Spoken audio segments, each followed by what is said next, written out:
May hapon dol. God bless sa inyong tanan. Dahil nag-ingon sa ako dol ba nga ngano ko nung malipayon ko pero may sige ra ko kung ngisi dol, sige ra ko katawa. Kabalo bita mo dol.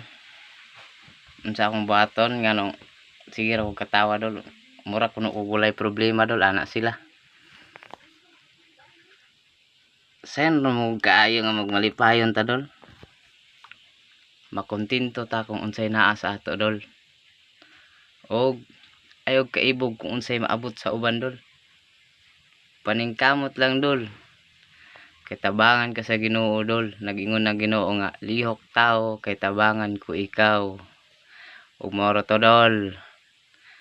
Ayog kaibog sa lain dol. Makontento ka kung unsay naa sa imo dol. God bless sa inyong tanan dol. Maayong hapon. Uhahay mga idol.